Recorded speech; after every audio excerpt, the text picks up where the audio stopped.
So a follow-up to the first video about this customer getting screwed over. Oops. And we got transmission fluid. A follow-up.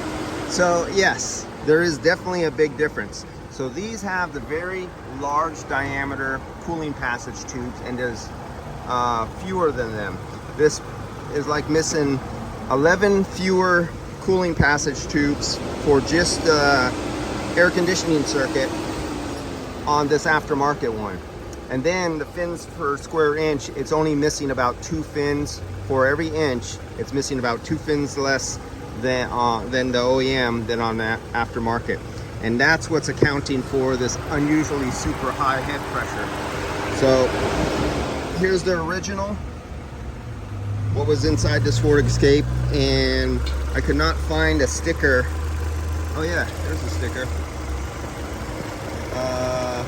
There we go. Made in China by Hu Feng Pu. And so that's the quality you get.